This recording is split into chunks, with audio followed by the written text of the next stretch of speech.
Have you ever had a moment in your life where you've been so stressed out that you just feel like you're going to pop? Well, there was the one about 12 minutes ago, and the one about 18 minutes ago, and the one about 27 minutes ago. Do those count? They sure do. And I think we need to talk about how we can resolve stressful situations. We have lots of ideas. There's ways that we manage it, and we hope that they'll either be good reminders or new ways that you can manage your own stress when times get tough.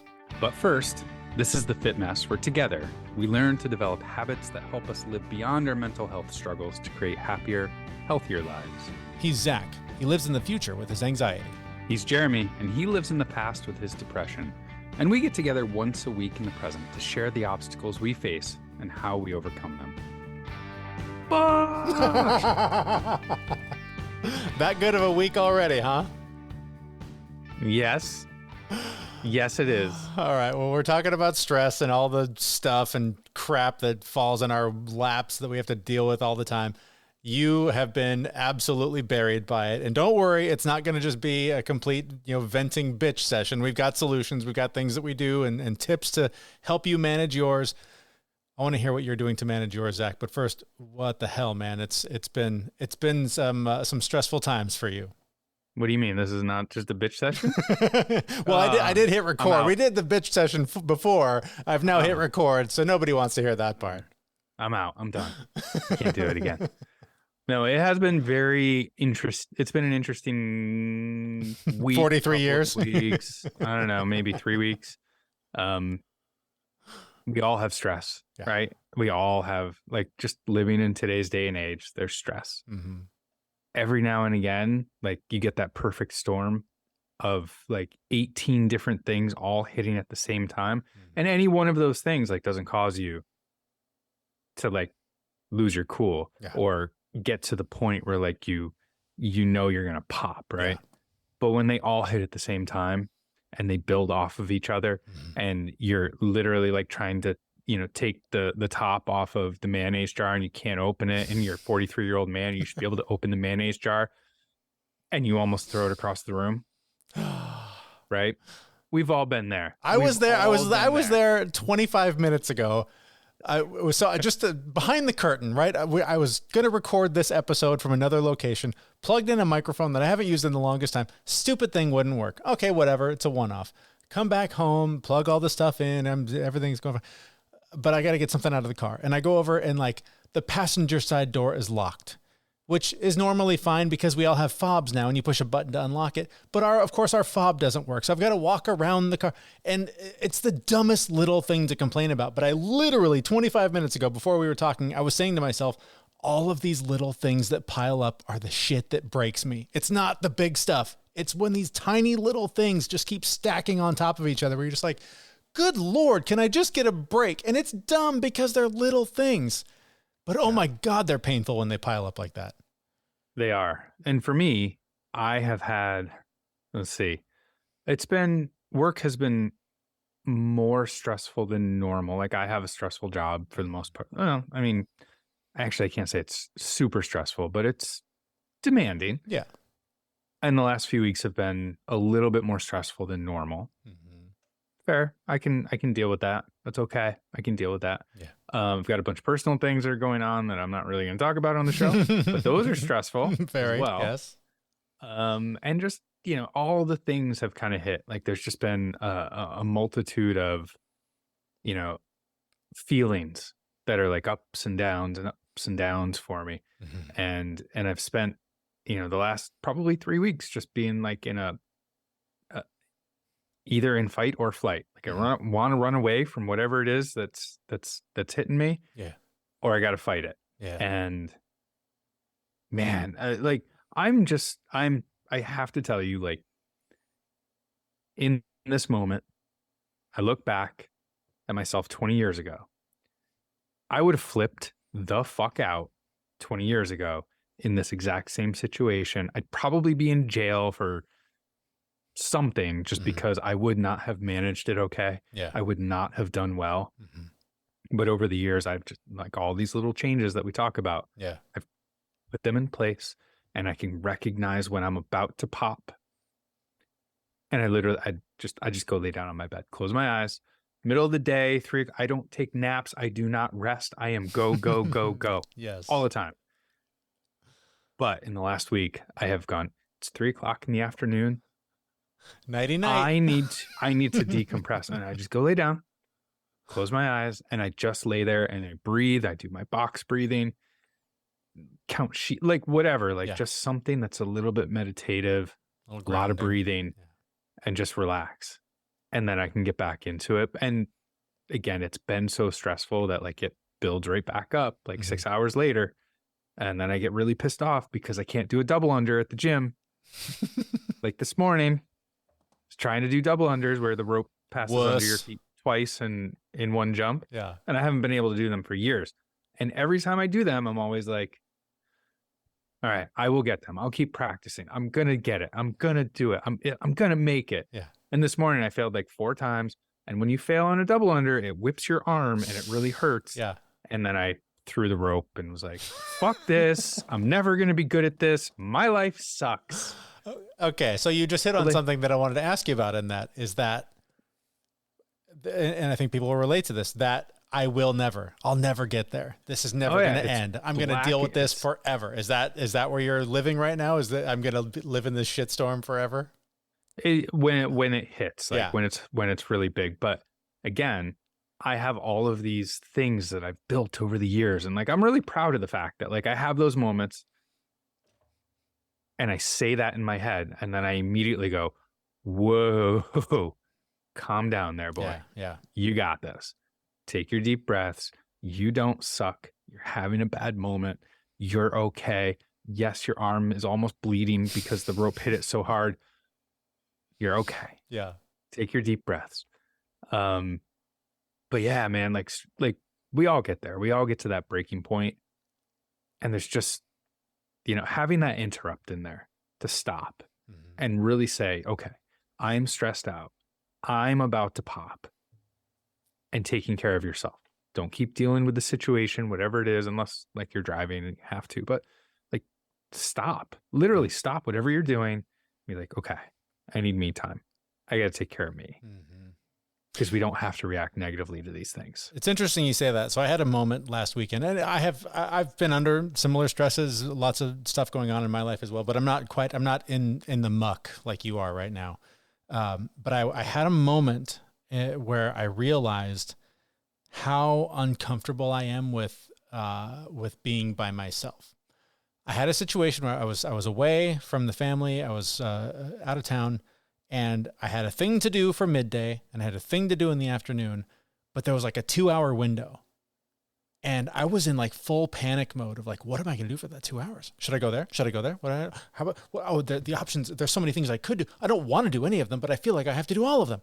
And I just was spinning out with like, oh my God, how do I maximize this time? How do I get the most out of it? And as it just kept building and building, I finally went, wait a minute. How about just go with me here? What if we just go with it? What if we just show up and see what happens? Right? It's like, who knows? Maybe the thing you're doing in the morning, the people will want to get lunch afterwards. Now you're free. You can go with them. You don't have to say no and go do just go with it. Just see what happens.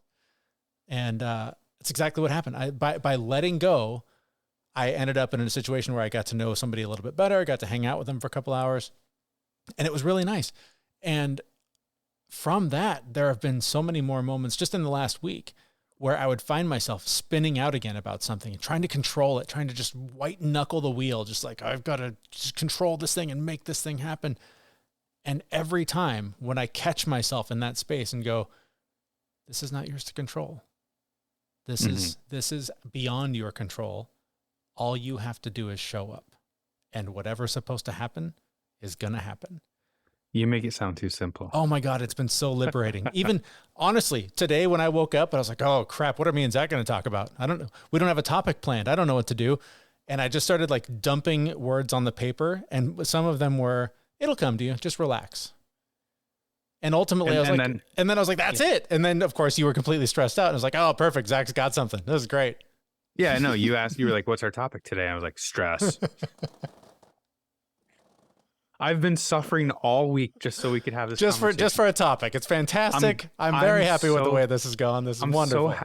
I'm so happy you let go and that I've experienced all of this just so that you could let go and let the universe answer your question. That's right. That's So right. you're welcome. Perfect. You're welcome, everyone. All right. So step 1 in this process, whatever stress you're managing, whatever's going on, whatever feels out of control that you're trying to control, step 1 is let go. Like, so much of the stuff that we freak out, just lose our minds trying to control is way beyond our control. Just let go. Let go of the wheel, open your hands, and it's amazing how Zach will show up and provide for you. Let's put a couple stipulations on that, please. All right. What's step 2, Zach? Provide step 2 for us. Well, step 2, you really need to know yourself, and you need to have a couple of coping mechanisms. You need to have some things in place. Like for me, it is just stopping, laying down, doing box breathing. If you don't know what box breathing is, I'm going to tell you right now. It is inhale to the count of 4, hold your breath for a count of 4, exhale for a count of 4, hold for a count of 4, and then do that over and over and over again. That stimulates your vagus nerve and it calms you down, reduces anxiety. And if you do that breath for 5 minutes, you're meditating. You're literally meditating. If you just think about your breath and do that counting, and it will calm you right down. You'll feel your muscles relax. For me, that works, right? For some other people, go outside, go for a walk, get out your knitting, crochet, go get your coloring book, get a drum kit, beat the crap out of the drums. Like, find your thing that makes you calm down, that releases all of that tension, and experiment with different things. But that is step number 2. I'm shocked, by the way. I'm shocked that you play the drums. I do badly, but I play the drums. It's incredible. I learn new things about you every day. It's insane. I don't have a drum kit, but I do play the drums in my head a lot. Beating yourself up, I don't think counts as beating the drums in your head. No. So there have been a couple of studies around where they took 2 groups of people and they taught one of them a finger technique for the piano and had them practice every day for 2 weeks. And the other group, they taught them the finger technique, but they had them just imagine it in their head for 2 weeks. And the people who imagined it in their head were just as good as the people who practiced for 2 weeks. It's crazy. When I listen to music, I listen to the drums and I see the drum kit and I see so I literally imagine playing the drums all the time. Yeah. When I used to watch Michael Jordan play basketball, I would imagine I was as good as him. And then I would go on the court and boom, I was. It was amazing. The technique. One step, trip, fall, face plant. Something like that. But no, to this day, I can pick up drumsticks and just play That's pretty so cool. regular beat, but I can play. That's so cool. Another thing that I would add to this list while we're at it is, and I think, you and I demonstrated it before we hit record, but it's community, like having people you can turn to. I recently have joined this text thread with these couple of guys that I'm going through this wellness program with, and just having a place where you're like, when it's all too much, the thoughts are too dark, things are just overwhelming, having a supportive place where you can put that and get it out of your head and share it with somebody and hear back from them, kindness, compassion, support. It's incredibly powerful. And I hope, just as your friend, you and I talked about some of the stuff going on prior to this. And I know sometimes you just need a place to vent. You need that community. You need someone to just be an ear and hear about the struggle that you're going through. So that, and some of the things you were saying out loud, you were prefacing them with, I know this sounds crazy, or I know this sounds silly, or whatever. And I think when you have to say it out loud, it helps you sort of compartmentalize it and go, okay, this is silly. Okay, I'm overreacting to this. I'm overthinking this, whatever. Having someone to turn to is so helpful when dealing with this kind of stuff. That, or it's not silly at all. It's not crazy and it's legit. Yeah. And you're the one who feels stupid for reacting to that thing when in all reality, it's something that would trigger anyone. So having that other person validate, yes, yeah, no, you should be reacting to that, but let's do our breathing. And then the other thing of really that you let that upset you? Whiny person. Right? It is super helpful. One of the other things that I do And I had to do it this morning when again, like I just had like so much stress and like this rage in me. And something pissed me off. And I immediately turned to gratitude, right? Mhm. Your brain can't do both at the same time. So I forced myself to literally text somebody who, like, I love this person. They are fantastic. They inspire me. And I just texted them. I was like, hey, just wanted to let you know I'm thinking about you and I think you're great. And I just have such gratitude that you're in my life. And like, no ask here, no expectations, just boom, here you Yeah. go. Yeah. And like that moment alone too was really helpful because it just shifted me Mhm. a little bit. Just like, so take those moments, find something to be grateful for. I mean, the fact that you woke up this morning is a good one. Yeah. You can't be angry and grateful at the same time. It's like literally impossible. Yeah. You Yeah. can go right back to being angry when you're done being grateful, but you get a little Can't moment do of both. reprieve in there. Yeah. Yeah. I mean, I could go on and on about how much I love cold therapy as well. That's another huge stress relief source for me. But I think one that's maybe a little bit more attainable for everybody, and I think to some degree you're doing it, is just it's okay to just take a break. I mean, Yeah. it's, you're using the box breathing, but I mean, just whatever it is for you. Like some days you got to veg out and just play video games, and that's fine. Like, right, you have to give yourself time to decompress. You've got to. Life is a series of expansion and contraction, and when it's in a contraction phase, like you've got to give yourself time. You got to just allow that part to happen, so that Yeah. you're rested and ready, so that when the challenge comes back up, you're ready for it and can take it on head first. Well said. Whew. Thanks for listening to me, everyone. I feel better. I really do. I do hope that some of these strategies were either good reminders or new ideas or something for you. But I would also be interested in hearing what you do to manage your stress at home. So if you are so inclined, jump into our Facebook group and leave us some comments on the ways that you manage your own stress. And of course, while you're jumping around and surfing the internet, we hope you'll head over to our website, thefitmess.com. There you can sign up for our newsletter, where we'll expand on these topics and share some more details on how to implement some of these strategies into your life. And you can sign up for that at our website, thefitmess.com. That's where we'll be back next week with a brand new episode. Thanks for listening. See you, everyone. I feel better. We know this podcast is amazing and doesn't seem to lack anything, but we need a legal disclaimer. Prior to implementing anything discussed in this podcast, it is your responsibility to conduct your own research and consult your physician. You should assume that Jeremy and Zach don't know what they're talking about, and they're not liable for any physical or emotional issues that occur directly or indirectly from listening to this podcast.